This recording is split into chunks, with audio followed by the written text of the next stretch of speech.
Welcome back to another episode of Uncut and Unfiltered. Today we have a really special episode. We are standing here in the middle of a wonderful whiskey warehouse, ready to bring you some real goodies. Are you ready to get stuck in here, Posh? Always. Yeah. How you doing? Very well. I'm excited because today we are joined by the founder director of Lady of the Glen, Gregor Hannah. Gregor, thank you so much for welcoming us to your wonderful warehouse and for getting us involved in Lady of the Glen. This is a brand we know, we've tried, we're very excited about today. So tell us a little bit about your journey into whiskey. So I started a business in 2012. I originally got support from the Prince's Trust. Okay. So I got a lot of help from a guy called Richard Gibson who helped me on my journey. I used that money to get me going. I then got a loan from the bank because I was working at the bank at the time. Allegedly, I told them that I needed the money for a car.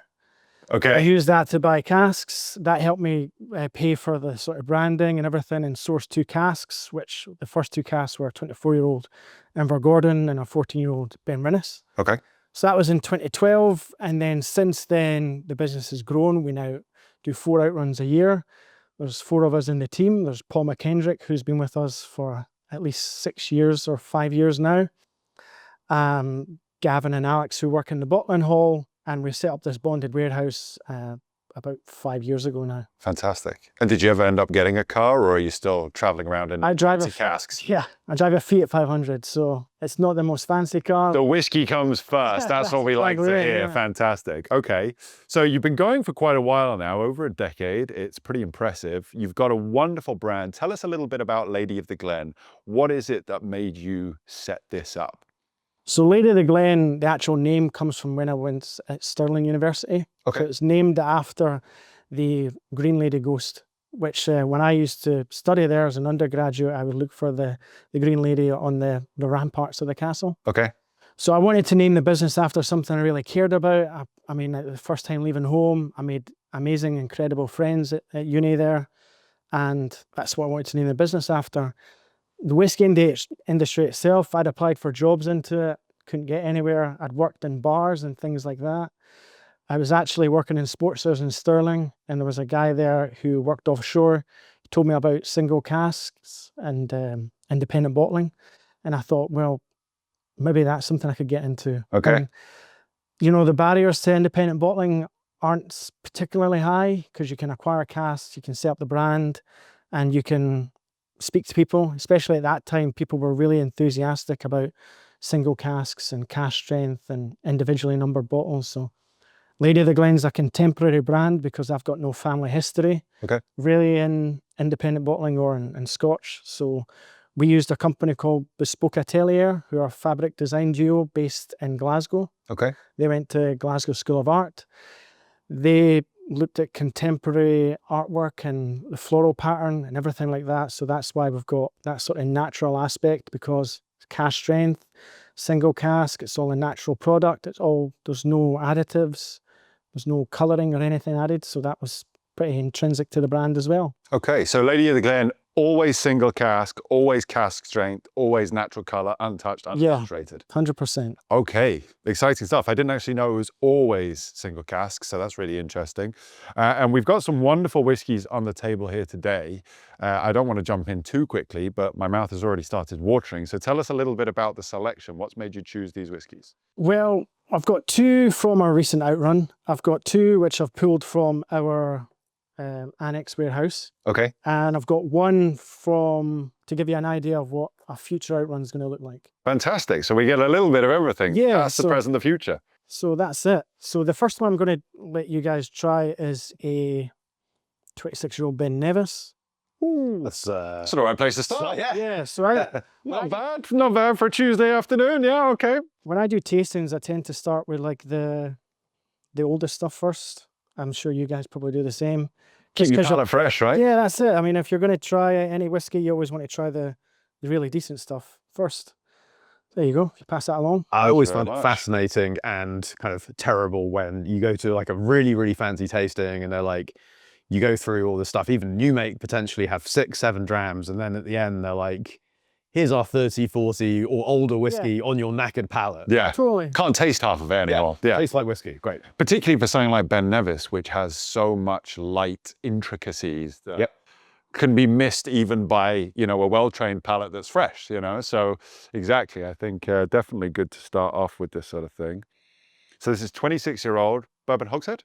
Yeah, just a refill hoagie. Yeah. So Refill this hoagie, one lovely. came into our lap recently, and ABV is quite low on it. So to me, that's usually a good sign that you're going to get something that's going to have a mellowness to it, aged well, a lot of oxidation. So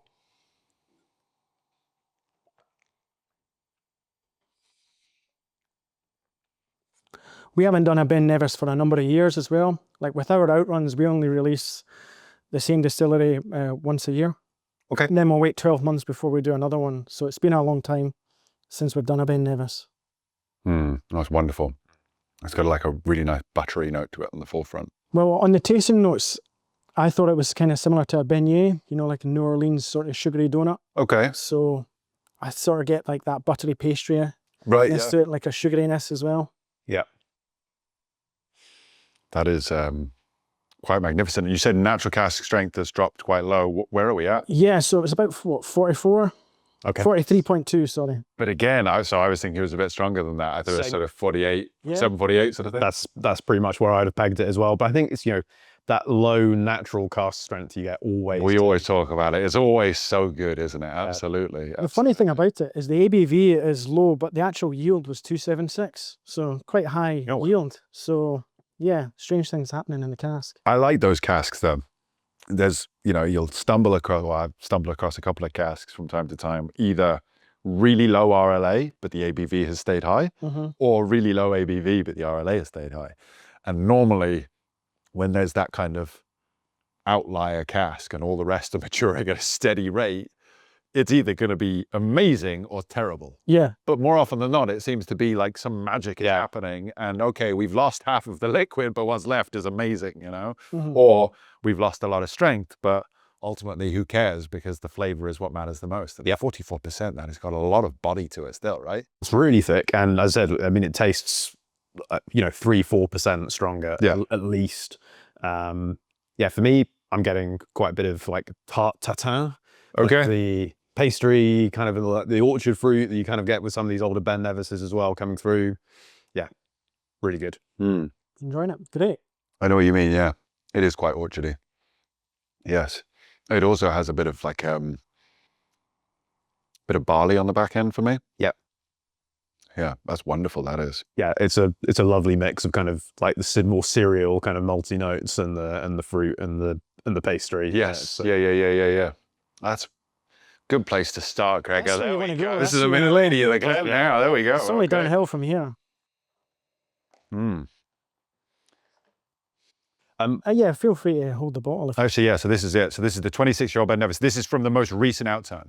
Yeah. So there's potentially still some bottles of this? Yeah, we've got a few bottles left. Okay, a few. There won't be many I'm left sure after this. people will ask, because Ben Nevis is one of those distilleries which people go mad for certain vintages, right? It's funny, we were just talking about this off camera. So Gregor immediately went, sorry, it's not a 1996. Yeah. I was like, it's 26-year-old Ben Nevis. Don't be apologizing for a vintage. No, of course not, right? But it's 1998. So I think it's really funny how people clamor over the 96s. And I understand it, because we've all tried really good 96 Ben Nevis, right? Maybe 98 should be the next vintage. I don't know. Like this is, it's got very similar styles. It's not like it's worlds apart. I wonder why 96 has been earmarked as the shine through vintage. Because I've tried great 97s, great 98 now. You know, you see it with a few other distilleries, right? And, you know, certain years get earmarked and others get a little bit sidelined or ignored in comparison for no good reason other than it's not the one that people are talking about. Right. And, you know, I think those 96s were probably just the first to hit the market, right? And it accelerated Ben Nevis into this kind of huge, like, snowball that kept on gathering pace and pace, right? And more people, and then all the prices went up and everyone's like, I need a 96 Ben Nevis. For sure. It's such an interesting point. Yeah. But ultimately, what changed in the production from 96 to 97 to 98? Nothing. Probably not a lot, right? Yeah. So it's probably pretty much the exact same stuff. And those, I mean, my understanding as well is those 96s only started to come about because there were a bunch of people who were kind of almost, not scammed, but kind of like sold overly expensive. It was an investment at the time, and the investment. 96 seems to be, yeah, exactly. That's what I was just about to come on to. It seems to be that the 96s were the ones that were actually like problematic when they were made. Yeah, absolutely. Yeah. And now all of a sudden, you know, 20, 30 years later, it's like, oh, this is the thing that you need to hunt down. Yeah. Ultimately, you need to find some poor sucker who got ripped off for one then. Exactly. Yeah. For 20 years, people were like, oh, crap. Like, We didn't do anything Yeah. with it, right? it's like, I've lost all my money on this. Yeah. Absolute. It's interesting. It is really interesting. I think this is wonderful. A great showcase of Ben Nevis doing what Ben Nevis does well, right? And you can understand why it's, you know, largely shipped out to Japan and bottled as Japanese whiskey. Yeah. It's, you know, it's also a remarkable advert for the humble refill bourbon cask and Totally. aging, right? Not everything has to be finished. We try and, when we do outruns, we always try and include something that's like a bourbon barrel, fully matured, or a hogshead, fully matured, because some markets, they want that. They want something that's not been having a strong overpowering finish. And yet myself, like over the past few like years, I must say, like I'm more enjoying getting more of that distillate character and just getting more stuck into that. And I feel like first fill bourbon barrels, I know this isn't one of them, but you're getting a really good Scotch, especially after what, 10 years, or like if you can get really good Kalila at 7-year-old, which has just been matured in a hoggy or a refill barrel. Aye, yeah. Letting that distillate again, do its just letting it thing, come. not shrouding it with. And look, there's definitely something to be said for finishing a whiskey in a big Yeah. bold sherry or a wine or whatever, but it's not always needed. And particularly for things like Ben Nevis. Like I personally prefer Ben Nevis refill bourbon. Yeah. I've tried some great sherry Ben Nevis, but they're not a lick on something like this. Do you know what I mean? It does Ben Nevis the best favors releasing it exactly like this. Yeah, there's a group of people out there who like the, you know, the younger, hotter Ben Nevis or the more peated Ben Nevis they're starting doing now, but you know, that's not really been for me. Like it doesn't have to be a 96. Stick it in refill bourbon, leave it 20 plus years. Correct, and exactly. Yeah. Pour it in my glass. Exactly. Give it to me like that and I'm happy. Yeah, no, absolutely. Phenomenal stuff. Really, really yummy. And so, sorry, how many bottles came out of this as a total? 275. 276. Nice. 276. Okay, yeah, cool. Lovely stuff. Well, speaking of finishes, that brings me on to the next one. Beautiful. So there we go. A bit of There's variation. my link there. So this one's a Glen Elgin. Okay. It's been finished in a Amontillado sherry. So guys, I don't know if you remember, we had Paul on the Casks episode. Stevie will put a link in the description below if he remembers. We tried, I think it was a 16-year-old Glen Elgin, was it, Stevie? Did we say? 15, 16-year-old? I think it was 16, yeah. So yeah. Maybe. And it was phenomenal. It was the winner of the day at Casks, wasn't it? Do you remember that? So another Glen Elgin, this time only 11. Yeah, so this is 11 years old, but it was re-racked about 6 years ago into the ex-Amontillado cask, so it's first fill sherry. So it's it's a long finish. More of a secondary maturation. Yeah, well, we were discussing that about the, at what point does a finish like a recasting or a secondary maturation? Glen Elgin, incredible distillate quality, can usually go with a lot of different casks in terms of finishes. I feel like we've done a good balance here. You're getting the distillate character and you're also getting a lot of strawberry fruit notes from the Amontillado, a lot of sweetness. Obviously Amontillado, as you'll be aware, it's not like the heaviest of the sherries. We had a really good success story with a Tomintoul finished in Amontillado where it won the single cask of the year. So ever since then, I've kind of felt like Speyside whiskies and Highland whiskies tend to work really well with the Amontillado because it doesn't blow away the distillate character. Okay. I'm getting quite a rich cacao note on this. Yeah, it's funny you should say that because one of the tasting notes we put on was chocolate coffee beans. I wasn't expecting that. Yeah. Really was not expecting that. It's like actually probably the most prominent flavor to me up front. And then it kind of dissipates as the dram goes on there, but would not have, Glen Elgin and Amontillado. Interesting. Very interesting. And what strength is this at? This is a bit more bolshy, right? 50. Yeah, you're right, 57.3% ABV. Yeah, right, okay, yeah. Yeah, I mean, it's, that's a stunner.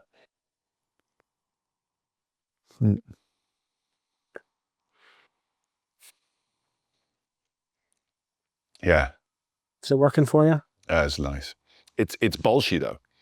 These are like, I love this because this is different. Chalk and cheese. So far apart. And it's wonderful because they're two completely different drams for two completely different moods, different people, whatever it may be, you know. They're perfect for me, both of them, but for very different reasons. I find the Amontillado influence fascinating on this. I think I could have probably gone through just about every kind of sherry or wine finish before landing on Amontillado, yeah, 100%. You know, blind, I'd have probably said, I don't know, maybe this is like a tawny port or something, because that strawberry note you mentioned, I'm definitely getting, and that's not something that I think is kind of normal for sherry, right? You normally expect those kind of either darker fruits or some kind of drier, like more earthy notes, even down to kind of mushroomy. Strawberries.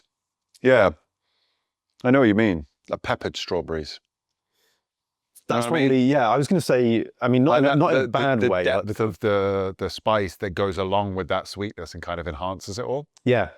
We put stewed strawberries, so it's a type. It's obviously a very distinct type. So you're getting really sweet ones that are almost been pulped, which in certain wines you'd probably not want, but with whiskey, like a stewed or a pulped sweet note's usually something quite desirable. Yeah, absolutely. Aye.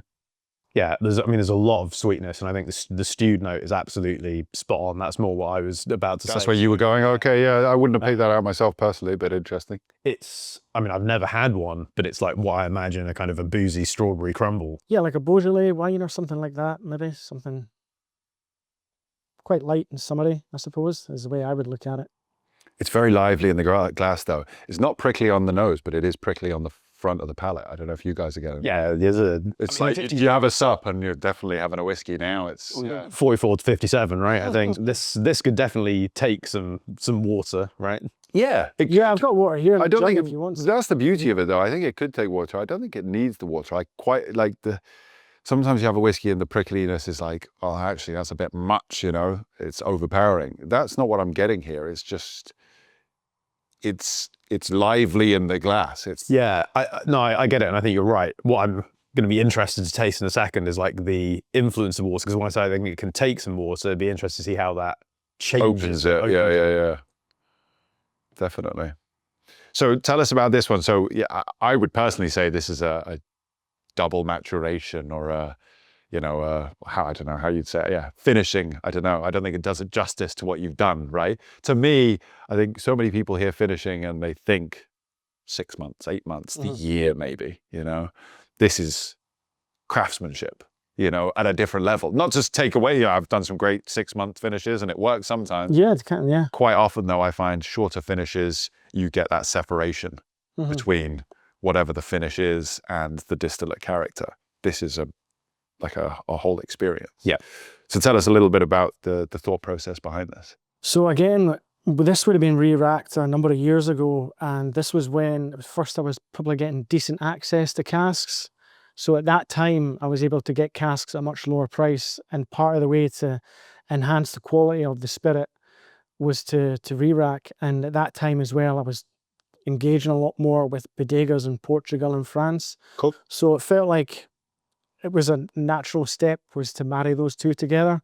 So quite a lot of stuff at that time was getting re-racked, and this is no different. So there's probably a few Dalewans at the time, and Glen Elgin's always been a great spirit as well. But yeah, so again, it's just the benefit of starting in 2012 is that you build a portfolio, you can make it diverse, and you can do a lot of re-racking. So there's more of this stuff in inventory. I think one of Paul's concerns, who's the brand ambassador, is maybe some of these things are getting a bit too heavily influenced in the cask. Right, okay. It's not personally one of my immediate worries. I feel like the longer it's in there, the more it's marrying together. And yeah, this is just something that's just been sitting a while. Lovely.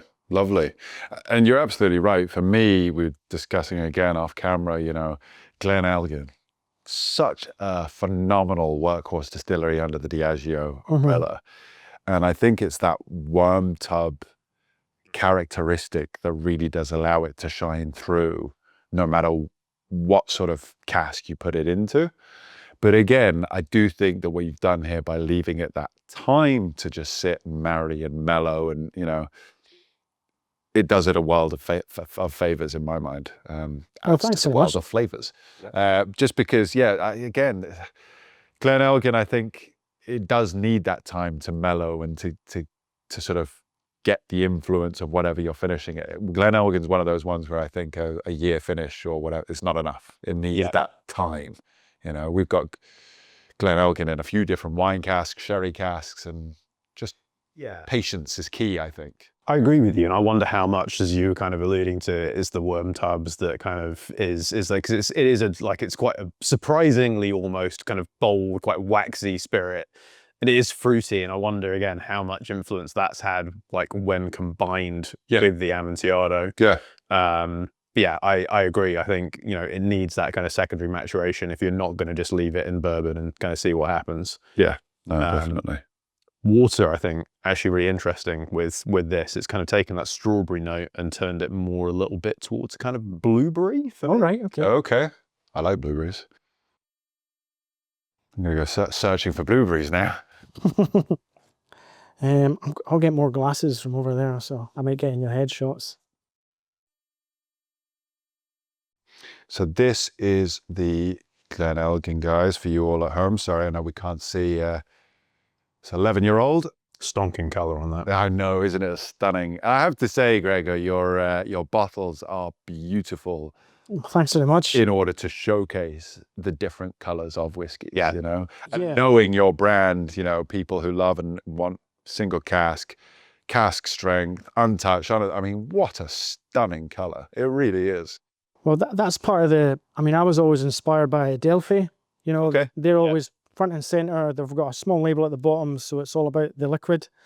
And I kind of wanted to do that, so that was the idea behind the bottles. Is, well, we want to keep the brand enclosed in it, but then we want to have as much detail as well. So our labels have always got, like, trying to describe the original distillate, the effect of the, if there's a finish, or the effect of maturation. And then you want to put tasting notes on it. A lot of indies don't put tasting notes on bottles anymore. We like to put numbers on the bottles, and it's a lot of content because you're really trying to appeal to whiskey geeks. And sometimes that label, I mean, you could go on for hours and days designing labels. It's interesting. Like I totally get what you mean about Adelphi, and they're kind of, you know, one of the OGs of independent bottling. I feel like and I love what they do, and I love Connell and the team there. The world has kind of changed in some ways though, and the people that are buying single casks, they want more, and I think by more, I mean more information, right? Like there are people crying out to be like, right, give me all the geeky stuff, like provenance on everything. Tell me your yeast, right? Yeah. And they don't have space to do that. And actually, I think this is a really good balance, right, of information versus showcasing the liquid. Yeah. That's such a good point, actually. That's such a good point. I completely agree. When I was getting support from the Prince's Trust, you have to go through this stage where you get like a mentor, a business mentor, and this person didn't really have much idea of the whiskey trade. But one of the things that they were really clear about was you need to have a story. You need to have a story, not just for the business, but for the product. So that's really what this information is. It's telling the cask story, because that's what people want. They want to, you know, brag about it. They want to have something and understand where the flavor's coming from. And that's part of the journey of the dram. For sure. Yeah. I think, you know, whiskey is not my full-time job. I have the pleasure of working in IT, and people are, you know, that's like, you know, you need to tell the story better. Like bring us on the journey, right?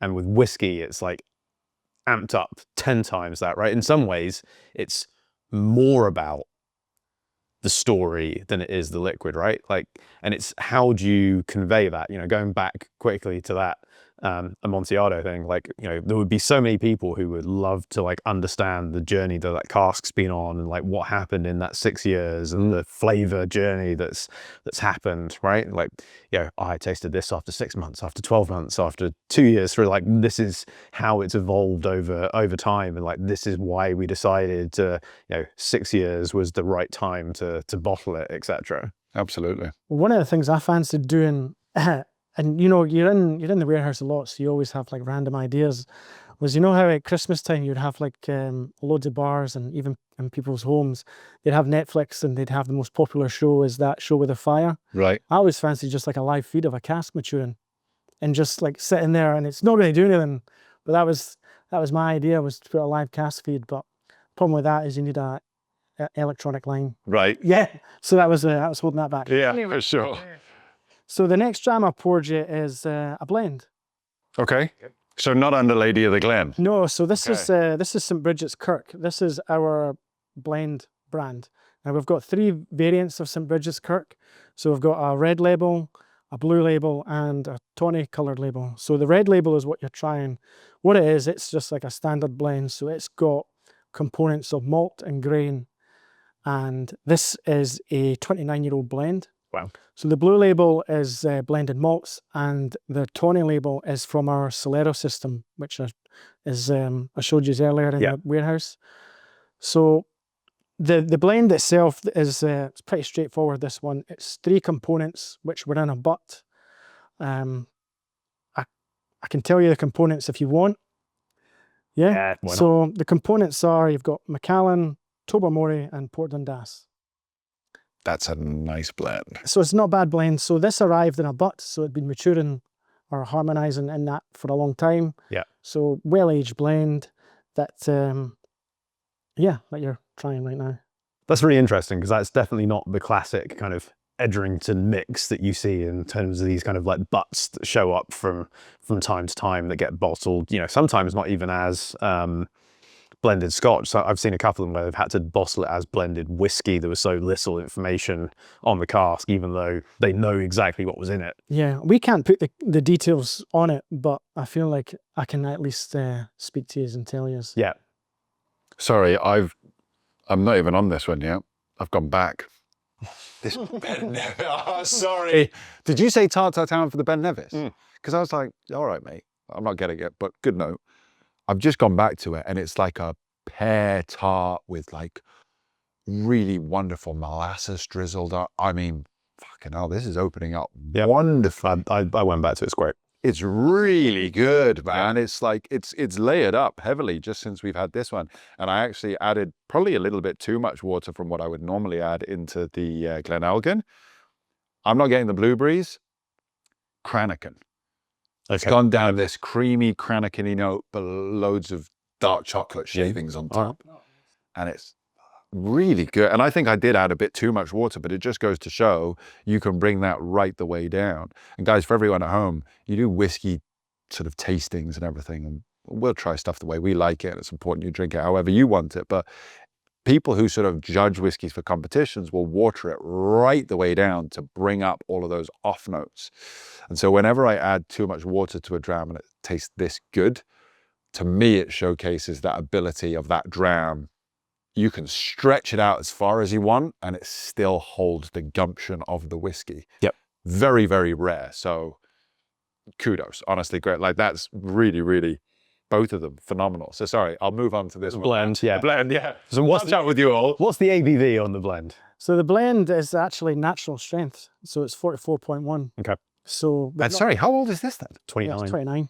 Ooh, 29 years You're old. treating us well today, Gregor. We should have come around sooner. Yeah. So we don't do a lot of the red label. Usually we rotate it. So to give you an idea, we work on a quarterly basis. So we do 4 outruns a year. Each outrun will contain like 4 or 5 different Lady of the Glen, which is single cask.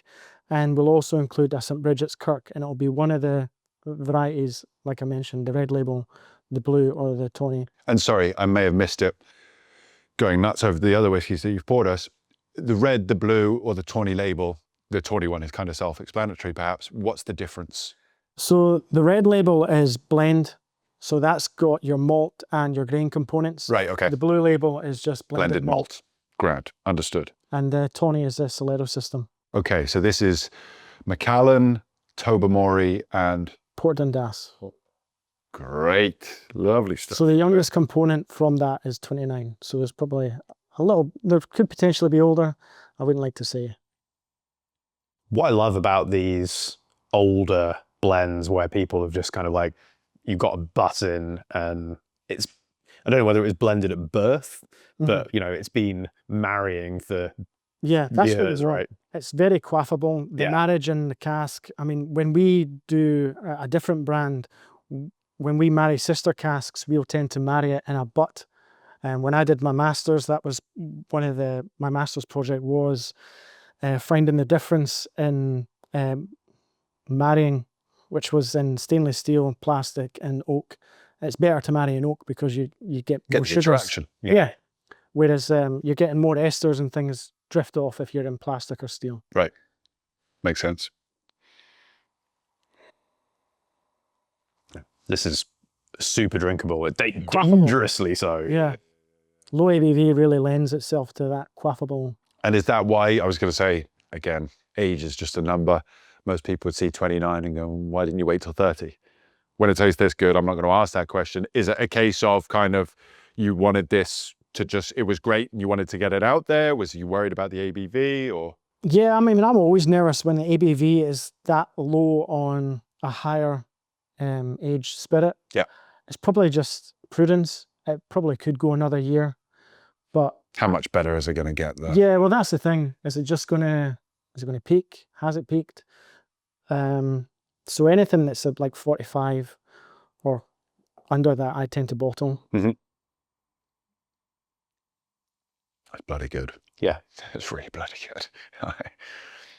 All right, shall we empty one of these glasses out? I don't want to. I'm going to go for the. Oh wait, in Ben fact, Nevis. I've got spare glasses here. So, I can't believe this. That It's, pear tart really just like phenomenal. so I'm going to pour you a Ben Nevis. And what makes this one special is it's from our Samhain series. So last year we did a series of whiskies with Stephen Shand, and they were all there's some octaves that people we at home. released.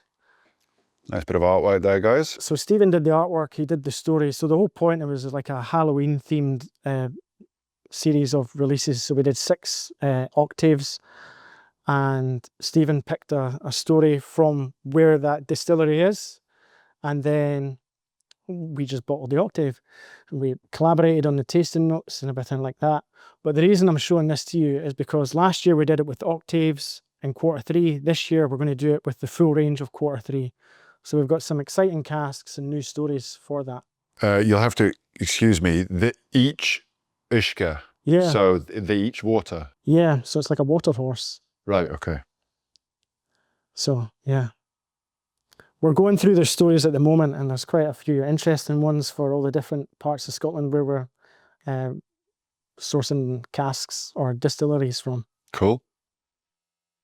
Very cool. Yeah, so the octaves, we tend to have quite a lot of octaves, and this was just like a good opportunity to really bottle 6 or so. That's yours there. Oh, sorry, Ian. Getting overexcited. Forget you, mate. So that's all right. I'm enjoying my own whiskey. I'm used to being sidelined. Apologies, dude. as you probably know, octaves are like small yields, so this is only a limited amount of bottles, I think. 55 bottles, 55, yeah. First fill. There's none left. Sorry, guys. You can't have any at home. It's done. It's all gone. So yeah, each of the stories was unique. Stephen did an absolutely fantastic job doing that. Stephen does really good artwork and is involved in the whiskey industry and has been for a number of years now. The reason that we collaborated on this is we were at the Fife Whisky Festival. Stephen had his own room backstage where he was showing his artwork, and he had a really impressive, it was the poem from Robert Burns. What was it called again? Tam O'Shanter. Okay. He did a Tam O'Shanter, had the artwork and the poem, and I was like, I really love that. So I bought that particular artwork. It's in the house, and then I felt like, well, let's do that for a bunch of whiskey. Wicked. So that was it. So sorry, when did this go into the octave? Oh, so this would have been in the octave for about a year before. Okay. So yeah, some of these are quite full on and quite juicy. But again, as we were discussing there off camera, that's why we're in the warehouse today, guys. Gregor has full control over all of these whiskies, something that we long for at the Whiskey Baron, to be able to just dip into a cask, decide it's ready for bottling, and bottle it right then and there. That sort of thing for a whiskey maker, for a, an independent bottler, so key, I think, you know. Well, with our Lady of the Glen labels, we've got the label printer here. So literally with that Ben Nevis, we can bottle it here, label it on the same day, put the ABV and sell it on the same day, pay the duty and everything like that. Happy days, yeah. And that was part of the draw to opening up a bottling hall. Yep, totally. Yeah, there's not many people that can do that. No, not at the moment. No, exactly. But yeah, so what do you think of that? That's, again, we're in a whole different ball field here, aren't we? Yes. It's thick, it's sticky. Again, that Ben Nevis worm tub sort of style really kind of stands up to the Octave. Yeah, some of these were a bit touch and go, just because they'd probably been left too long in an octave. Okay. PX octaves as well. I mean, that's the only octaves I really get because I really like that strong sweetness to get into the whiskey. But yeah, if you like sherry bombs or heavily sherried whiskey, then octaves are where it's at. And this was a great opportunity for us to release a whole bunch of pretty solid octaves. We'd done a 5-year-old Glasgow distillery. We'd done, I think there was a 31-year-old North British in it as well. So it was a really broad range of stuff that had all been octaves. But like I said, we're going to do a whole range of them now, which will be full casks. Wicked. I have to say, for me, it's always interesting speaking to different people. There's, you know, different palates. No one's right, no one's wrong. It's all preference, right? But for me, I am very cautious when either using octaves in my professional life or buying a cask that's been matured or a whiskey that's been matured in an octave from a, you know, just an enjoyment point of view. Mm-hmm. Because quite often for me, I can find that they do become domineering. There's that separation between the finish or the maturation and the spirit itself. You've definitely picked the right one for us here today if you feel like some of them are maybe a little bit touch and go. I think this is wonderful, you know, but again, for me, octaves, they'd be few and far between that are this good. High risk, high reward. And I really do think that the ability that you have here to just be real hands-on, that's what's made this work. Uh-huh. I would love to be able to do something this good, but because we're at the mercy of other warehouses, bottling halls, et cetera, you know, I put in the request to bottle it. It could be 3-6 weeks before anything's even done. So all of a sudden then you've got a great whiskey and it's overcooked. Mm-hmm. Because that's the difference. I mean, well, you correct me if you think I'm wrong, but for me, the difference with an octave can happen overnight. Yeah, especially if they're in a hot warehouse. Right, aye. And then maybe you don't know the temperature of the warehouse. Aye. And that can just really knacker it. Especially, I mean, how long does it take for the sample to come out? You know, it used to be a few years ago when warehouses were really busy, samples took a long time to come out of bonds. Aye. Now it's a lot better. But yeah, octaves, I think the smaller, as the vessel gets smaller and smaller, the more you need to carefully manage it. And octaves is well, apart from blood casks or blood drums, aye, we don't use them, but octaves it's about as small as you am, aye. Yeah. So yeah, that's the advantage of the bond. And it offered us the opportunity as well to do exclusive casks under our brand for shops and things like that. Right. One of the problems we found with the octaves actually was that the demand was too high for them. So we've got a limited list of importers, and it was always first come, first serve. And you would end up with like an importer in one country saying, oh, I'll take all of it, 50 bottles. And then the next guy would wake up and by the time he's putting his order, it's already gone. Aye. So you can never please everyone with octaves. For sure, for sure. I'm going to start hunting down 98 Ben Nevis. This is really good. You need to. This is really good. It is. This is very good, yeah. This one I'm pouring for you is one I pulled from the warehouse. And Paul and I were actually doing some social media stuff today. And this cask was leaking, and it's been leaking for a while, but it's really full. But what makes it special There you go, mate. is... Sharing. Sharing is caring. It was just the nose. So this is a Ben Nevis, but I was just This really is a healthy tasty. dram. Thank you, Greg. I'll be singing on my way out. Well, it's just so you can get the pronounced nose. Wow. Yeah, yeah. So that's still in cask, but Sorry. this was just something. Just for you off camera there, Stevie, because It's so different. that is, again, so different, right? So Sorry, what is this? this is just a 2015 hogshead of Ben Nevis. That's all. It's not Yeah, finished. another kind of like, what, 9 or 10-year-old Ben Rinnes versus a 10-year-old Ben Rinnes is like So vastly different. So this is like if you get a parcel of casks from an unknown source, you'll always get something that's maybe in a bourbon barrel, which is like, that's incredible. We don't need to do anything with that. Aye. This is one of those refill hoggies, which is just like, where is that coming from? Because it's so different from the rest of the Ben Rinnes that I've ever tried with that style. What I will say is the palate is not as good as the nose. So there's maybe some work to be done there, but the nose is just, and that's just the benefit of a warehouse. You know, you can just go in. It does have that nail varnish remover It was like a wood glue. asset to it. It's But still the though. sweetness of the nose, what were we getting? Paul described it as like tangfastics. Okay. yeah. It's walloped with tangfastics is what Paul said.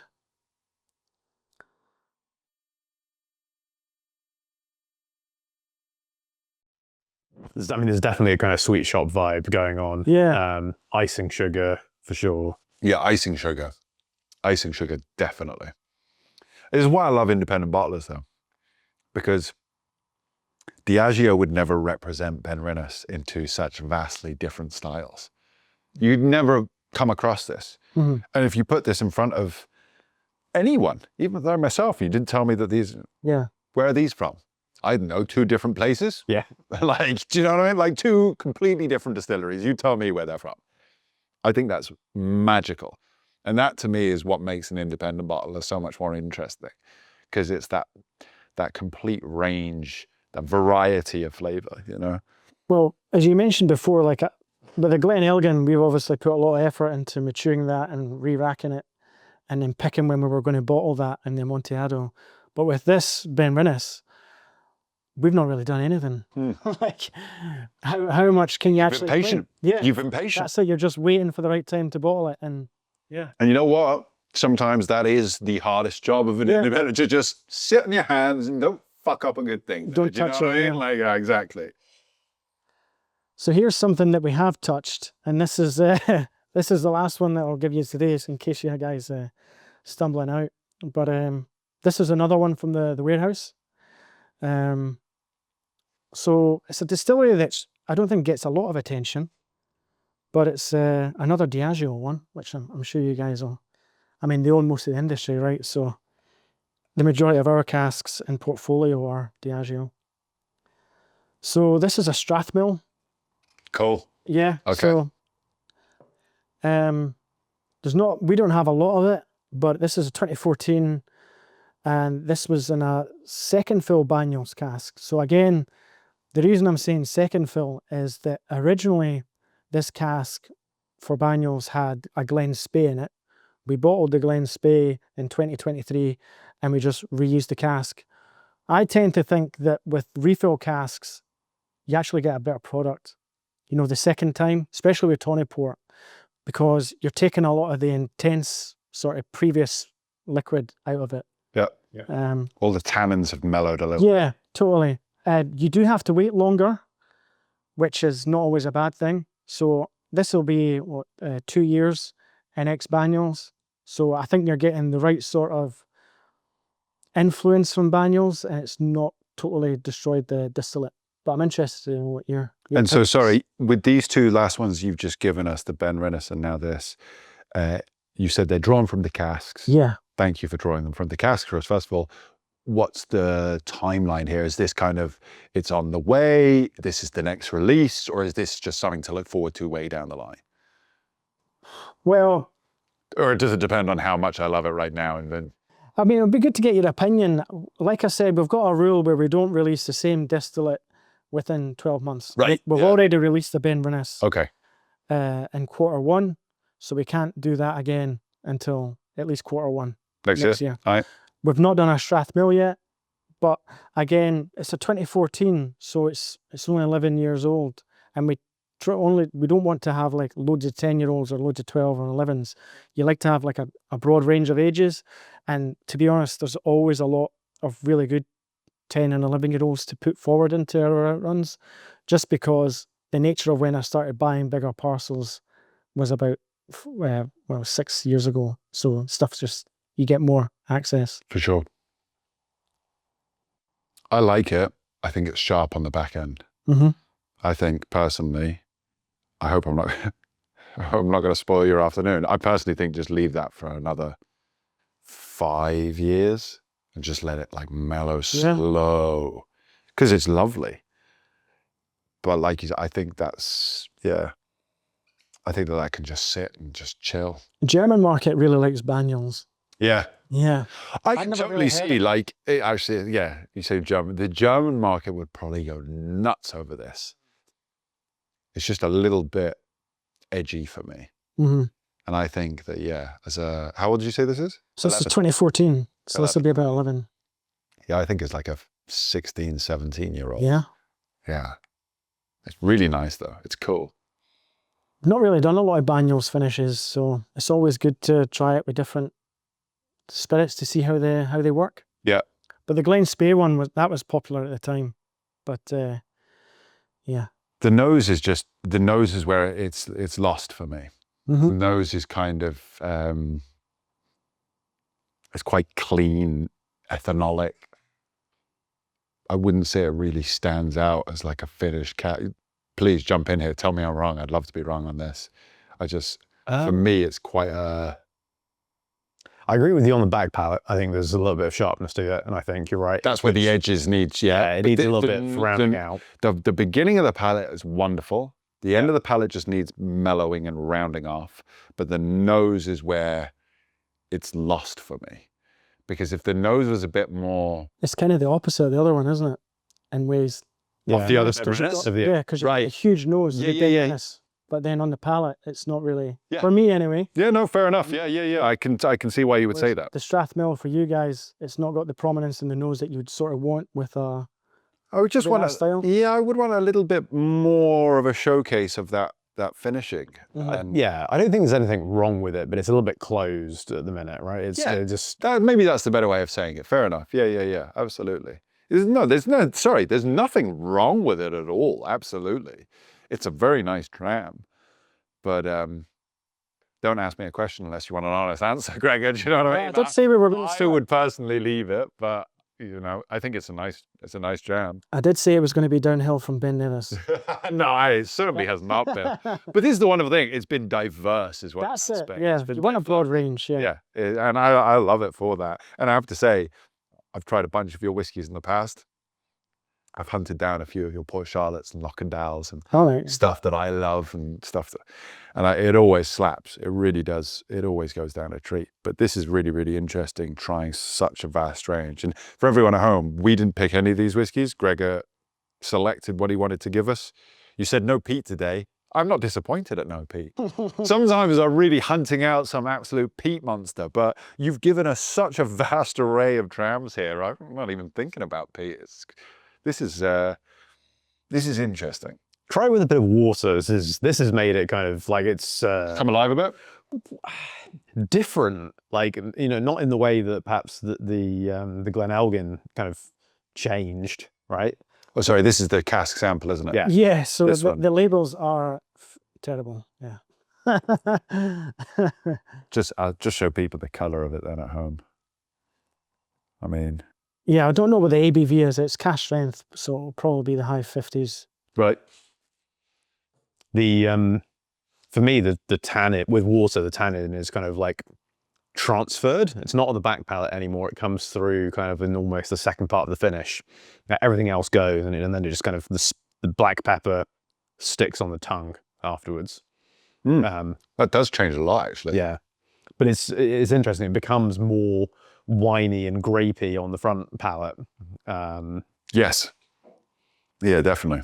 Now tell me, Ian, as somebody who likes to just have a whiskey and pour a whiskey and not mess around with adding water or whatever, how do you feel about Lady of the Glen? All single cask, all cask strength. You've added a few bits of water here. It's enhanced your experience. Normally you wouldn't feel too comfortable with that sort of thing. No, I think that, my personal issue is that I am shit at adding water consistently. Right, okay. So I don't have a problem with adding water. I think sometimes it's kind of needed for personal taste. I think my issue is that I'm concerned about messing up a good thing. No, I'm lazy at home, right? Like I'm not scientific about it. If I'm sitting down, like enjoying whiskey, like for me, like trying to work out whether I've got 7 or 12 drops of water or whatever is something that I can't be bothered with. And so it, you know, turbocharged stuff I often stick away from just on the kind of premise that I'm worried it might be kind of too hot and require a little bit of water. And as I said, that I just get it wrong. Right. You don't feel that today, though?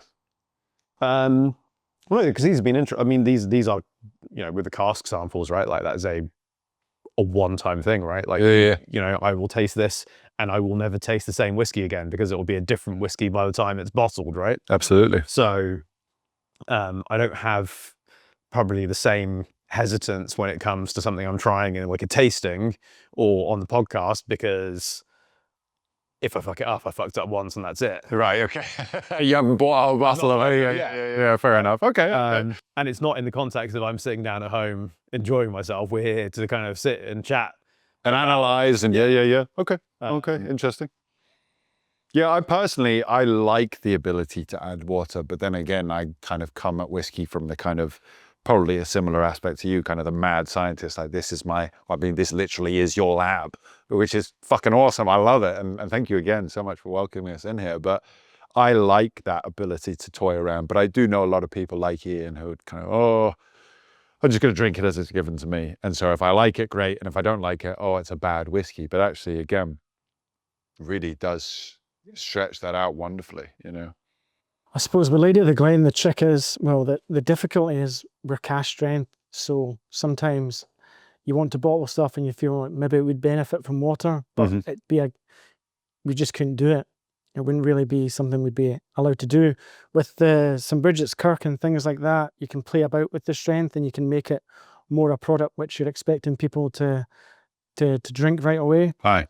But people just love cask strength because they're in control of it. Yeah. They can fit it to their enjoyment. They've paid their money, so yeah, they can do whatever they want with it. Absolutely. Can add it to cocktails. Untouched, unadulterated. I tell you what, I can imagine a few of these going very well in cocktails. People normally shy away from that sort of thing. I love it. You know, I'm all for it. More enjoyment, the better, as far as I'm concerned. Yeah, it's such a hard path to walk down, right? Like we've had various things on the podcast, right? Like there is a brand, for example, independent bottler that has an entire range which is just a default 50%, right? And we tried one of their Taliskers and we all thought this has been watered down just a little bit too much, yeah. 50%, right? And there are other bottlers that, again, they've got single casks or whatever, but they're releasing them at a specific ABV. Sometimes that will work. Sometimes it doesn't, right? And in some ways, I would rather have something at cask strength. Consistently at cask strength makes more sense, yeah. Yeah. Or go down like the kind of OB route and we're going to say like, okay, 46 or 48 is our strength, right? Right. As a, you know, and that's different, I think, as well when it comes to stuff that has been vatted, right? It's not a single cask, right? They are producing a somewhat more mass product. I don't think any single malt whiskey is really a mass market product. It's pretty specialist industry. But with this stuff, like if you have a single cask, even from this perspective of I am crap at adding water and I am incompetent in that regard, I would much rather have it at cask strength than have someone else decide. Yeah. Yeah, I completely agree. And like talking about a flat 48, 50, pick the number. It can be any number. Yeah. It's not going to work consistently. No, of course not. It can never possibly work consistently across the board. And to that point, I absolutely agree. I think if you're going to have a rule, have the rule be, we're not touching it. I think that makes way more sense. To me, I like the ability as an independent bottler to choose cask strength or no, add a little bit of water, and I like to be able to do that. But I completely agree. I think if there's going to be a rule in place, it should be we choose the whiskies that taste great and we don't touch them otherwise. But I think that if you're not going to do that, that is the either the next best or alternative approach, right? Like just saying everything flat 50 seems crazy. Like why, right? Yeah, no, completely. Yeah. If as a bottler you decide you want to add water because you think that's where it presents best, at least you know it presents best for you. Yes. At that point, it might not be for everyone, but there is some kind of science to it, right? There is some thought that's gone as opposed to going 50%. Who is it that we're bagging on, by the way? Ian's not happy about somebody bottling stuff at a consistent percentage out there. It was, well, you know who it is. I know exactly who it is. I'm only taking All right. I'm only joking. I'm only joking. No, but I totally agree. And I think that, yeah, I would be very much on your side of things, Gregor. If you're going to have a rule, let it be to just let the whiskey sing through, let the buyer be in control of their path. Because that's a beautiful thing, as we've done with a few of these now. Add a few drops of water, let it open up, see how it works. I have to say for that Glen Elgin, just a vast experience there from cask strength right the way down. It's very, very cool. Well, we can't chill filter either. So if we got into the process of adding water, we would run the risk of making it cloudy. Aye, right, okay. At lower ABVs. So it's not really something that you want to dick about with, really, because then you can't fix it after it's done. Absolutely. Yep, that's absolutely. You can add water, but you can't take it out. Let the buyer make the mistake themselves. Yeah. Absolutely. No, I love it. Very cool. Okay, we've come to the end of this wonderful little. We have come to the end of the one. Yeah, sorry. No. I just I don't want to speed boy. I just wanted to make sure. Cool. All right. I'm still thoroughly enjoying these, so let's do a slow roundup here. Gregor, we'll do a little roundup. Buy, don't buy, oosh, Bennett. I'm not going to ask you because this is your business, but I'm going to come to you at the end and ask which of these is your favorite at the minute and why, and then also what you're most excited about what's coming up. All right, so have a little think about that at the minute. Ian and I'll do a quick run through. We started with a phenomenal Ben Nevis. How many of these have you got left? I'm not going to ask the price. Can I buy one now? I think there's about 10 cases or so left. Okay, there's a bit of it left. Okay, and what are we looking at price-wise per bottle on that? Do you know? So I think, well, because we only sell B2B, yeah. I only know the ex-works price, really. Oh, okay, we don't want to do that. Can we have a quick Google? Yeah, let's do a quick Google. I don't know how much it is actually on. We'll get people overexcited. Yeah. Okay. Okay, well then, before we get into that, where can people pick up Lady of the Glen?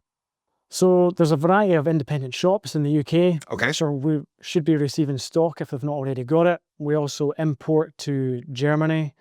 So it'll be winning its way there to Denmark, Sweden, Australia, Italy, and Belgium, the Netherlands. Fantastic. Yeah, okay. The United States as well.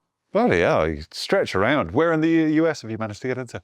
So we're working with an importer there called Casks Dynamics. Yep. So they're in a few states there, but we've also adapted our website for Casks so people can order stock that they've acquired and it's sitting in the US and it gets fulfilled there.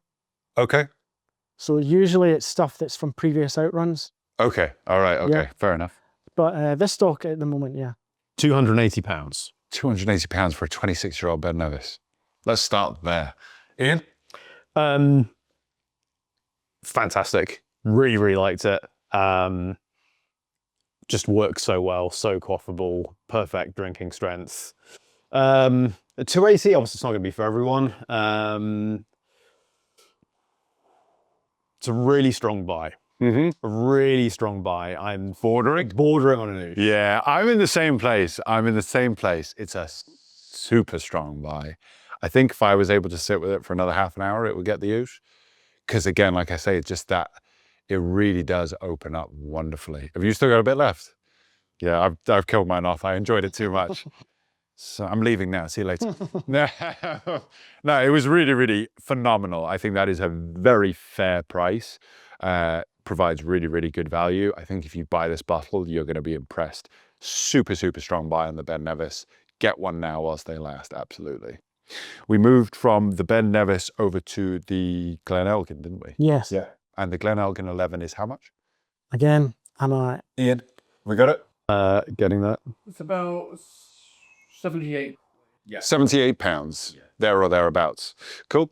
Ian, £78 to Glen Elgin? I think that's probably there or thereabouts for something pretty interesting of that age at Cask strength, isn't it? Buy. Yeah. Definitely buy. It's really interesting. Really liked it. And again, you know, nice to experiment with. I think this is the kind of thing that, because it takes water so well, there's a lot of different interesting notes. This is the kind of thing that I probably sit and split with a couple of my whiskey buddies. We buy like a bottle of this. There's a few Glen Elgin fans there. Yeah. And just kind of sit and chat about it online, on WhatsApp or whatever. It's exactly that. It's a conversational whiskey. And I completely agree with you. Without trying it, I'd be very excited to buy it. I think it provides great value. I would probably, you know, split a bottle, get involved. I would be very disappointed once I bought it that I don't own a full bottle though, because that's phenomenal. I think the ability to water it down and the fact that it stretches out in such a wonderful way, just hands down for me, the most interesting whiskey of the day. It's got to be a big oosh. I loved it. I love Glen Elgin. And it was so funny as well, because last time we had Lady of the Glen on, it was the Glen Elgin that made us all go crazy. So we're doing it again here today, or I'm doing it anyway. I love it. That is phenomenal value. I think, yeah, trying it just as is a great experience. Being here with you guys, or for you guys at home, with any of your whiskey mates, sitting down, having that conversation, watering it down, playing around with it, and realizing that it works in so many different ways. I want to try that in a cocktail. I think that's going to level up so many cocktails. That's phenomenal. Yeah, most exciting of the day. Big, big oosh for me. Phenomenal value.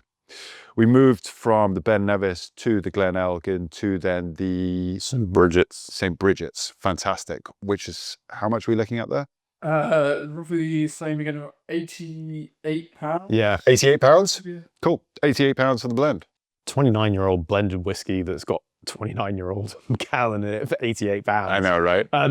Yeah, supremely quaffable, really easy drinking. I was going to assume that was going to be considerably more expensive than that. I think just on the basis of value, that's an oosh. Yeah. Me. Give it some, mate. Your first time back for a minute. Come on. Oh, there we go. Yeah, look, I agree. I was expecting that to be into the £100 comfortably. I really enjoyed it. I'm going to pretend that I didn't hear you say Macallan, because people wouldn't necessarily. So I'm going to give it a super strong buy. The fact that it's got Macallan in it is kind of like, that's crazy. And so many people, like, you know, fawn over Macallan. I don't think it deserves that hype, but when it works like this, I think it's really, really good. So it's interesting to know that it's Macallan. I'd have given it the oosh anyway. Like 29-year-old anything of quality at £88. Yeah. I think realistically, Phenomenal value. there are people out there who have got pretty naff 30. I mean, we were in the airport, right? And there was a 30-year-old blended whiskey at 43% that was £320. Yeah, that's Yeah. duty free. And that's duty free. Right. That's, You know, crazy. Yeah, I mean, it's up there for me. It's definitely up there. There's a couple of the others on the table that beat it out. You've actually you've made it too competitive for yourself, Gregor, is what you've done, sir. So I'm going to give that a super strong buy. It's not quite getting the oosh, but it's up there. It's definitely up there. We moved from that onto your Octave, didn't we? Yeah. Ben that Nevis is- Octave. And sorry, remind me what this series? So this is a Samhain series. So it's like a Halloween series that we're doing. Cool. Okay. Oh, but we And did we last can year. expect a few more coming Yeah. this year then? So we're doing it again. It'll be different distilleries, different stories, and that'll be our entire Q3 outrun. Will be themed around that. Okay, wicked. Okay. And do we know how many expressions we can expect from that? There's going to be about 6. Okay. So I know roughly what distilleries we're already going to have. Wicked. So yes, Stephen's working on the stories now. Okay, fantastic stuff. Lots to look forward to, guys. Stevie, can you give us a price on that yet? No? Hunting it down? There's only 55 bottles. Not enough of it to get an accurate pricing. Yeah, I think that was sold out, yeah. You can't get it either? Let's try the old. A lot of it went to Germany. A lot of it went to Germany, is it? Right, okay. Oh, right, that probably. Oh yeah, the reverse image. Hold on, guys. We're doing our best to make sure we get you accurate pricing here.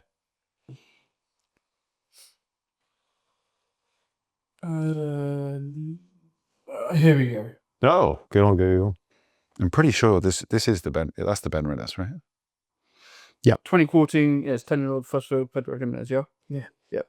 So this is on .sg, wherever this is. It's $180. Is that American dollars? SG, isn't that I feel like that might be being resold. Norwegian or something? Yeah, it didn't go to the SG, is that not Singapore? Oh yeah, that's a good point. Yes, then the dollars would make sense as well. Right. But I don't know if this site is... It looks like We do sell to Singapore as well. shop, yeah, so... Okay. Now you need to get out your like your forex. Depends on what time you trade, guys. Right, okay. Well, we're going to go price-wise then, guys. Where are we at? How much Where are was we it? at? 180 Singaporean dollars. Yeah. All right, Lev, give me a second. Well, I'm glad the last two will be easy enough to value. I have to say, this is still, like, it's impressive. For an Octave, it's very impressive. So 180 Singaporean dollars is 103 pounds. 103 pounds, okay. All right, 103 pounds on the Ben Nevis Octave. I just buy another bottle of the blend. Yeah. I'm assuming in Germany it was probably less than 103 pounds. I don't know. I can't really remember. I remember the ex-works price, but I'm not going to tell you that. No, that's fine. That was probably not my favorite of the day. Octaves rarely are for me. Yeah. So yeah, I'm probably going to just Give it a miss. Give it a miss for me. Yeah.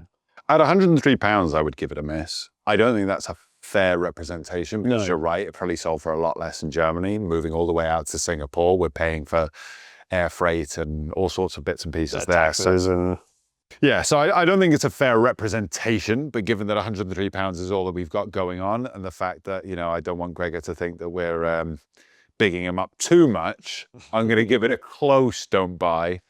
But yeah, I think keep your eyes open, guys. Later this year, we've got some more stuff coming out. Same series, Octaves. Gregor clearly knows what he's doing with Octaves because this is delicious, and that's the main thing. So we move from there and then onto the two last cask samples. Yeah. Now, these two cask samples, we don't have a clear indication of when they may be bottled. No. No? Well, we're definitely not doing the Strathmill.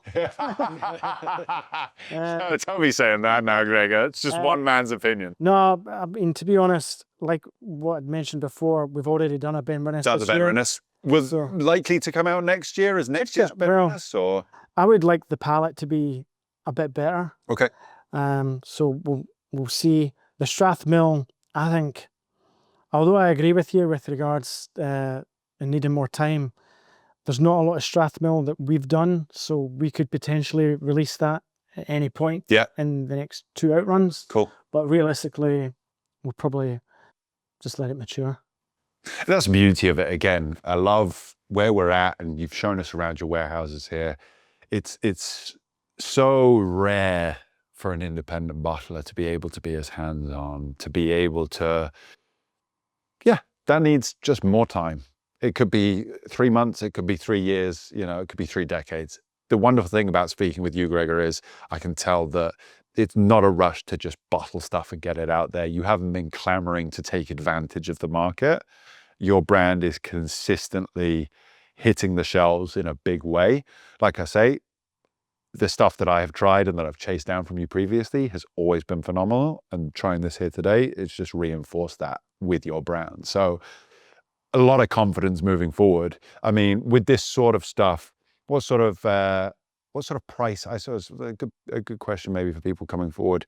What sort of price point can they expect stuff from you as like a starting point, and then as a top end, so that people can kind of get a feel for Lady of the Glen and the brands that you work with here?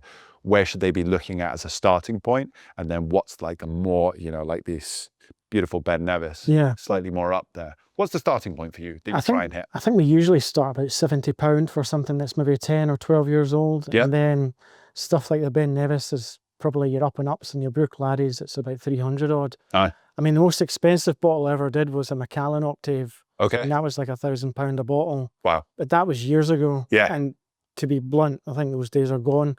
we probably wouldn't acquire a Macallan cask because there's too much risk in the transit and the bottling process and the cost of it as well. You need a specific market for that. Aye. But the stuff that we release, it's for drinking. It's not, I mean, you can sit on it and maybe it will hold its value, but really we're creating a product for people to sip and enjoy and drink responsibly. That's what whiskey was made for at the end of the day, wasn't it? So absolutely, good for you. Good for you, phenomenal. All right, Gregor, well, listen, we said we'd come to the end and we'd ask, what is your favorite here of the day and why? So please enlighten us. Which of these wonderful whiskies that you shared with us is your favorite at the moment and why? Has to be the Ben Nevis. The Ben Nevis? Yeah, that's my favorite. We've not done a lot of Ben Nevis. I had a really good time when I visited the distillery with my wife and son a couple of years ago. So I think that really plays into your mind about how you think about distilleries and products as if you've visited them. Yeah. So I was really over the moon to get a Ben Nevis. It's not a 96, it's a 98, which was a good year, you know, World Cup and stuff like that. So I think the fact that I got a beignets taste from it is something that, that was my last holiday with my wife. We went to New Orleans and, you know, you're sort of getting all these flashes and memories and stuff when you're trying a dram. And the Ben Nevis really was that. And yeah, it's a special whiskey. Fair play. Yeah, definitely up there as one of my favorites of today. So I can completely understand. And then for everyone at home, what are we most excited about what's coming up with Lady of the Glen or the other brands that you're working with here? Well, within the quarter two outrun, which is, I've given you the Glen Elgin and the Ben Nevis, there was also a Pulteney. Pulteney that was really hard to get, a barrel of it. Okay. Pulteney barrels. They don't come up often. No, but what's great about it is it's a refill barrel, well, first fill bourbon barrel. I love Pulteney. I love being able to get the cask. I think bourbon barrels really show the distillate character in the best possible light. So we've got one of them, and we've also got an Orkney, which I expressed to you had like this smoke stream just running right the way through it. It was really gorgeous. I'll let you try it later off camera. Okay. But there's only so much drams we can enjoy. But those ones are actually sold out as well. Phenomenal. They will be available in their respective countries, but we're sold out of them. Okay. So lots of stuff for you to look forward to at home. Unfortunately, that's all we have time for today. We will try a couple of things off of camera. But thank you so much, Gregor, for sharing these wonderful whiskies with us. I love Lady of the Glen. I'm now getting an appreciation for everything else that you're doing. Really looking forward to watching what's to come. Thank you so much for joining us here at Uncut and Unfiltered. Posh, it's great to have you back, my guy. Thank you. Good to be back. Thank you all for joining us. We will see you next time for another episode. Until then, grab yourself a bottle of Lady of the Glen and enjoy. Sláinte.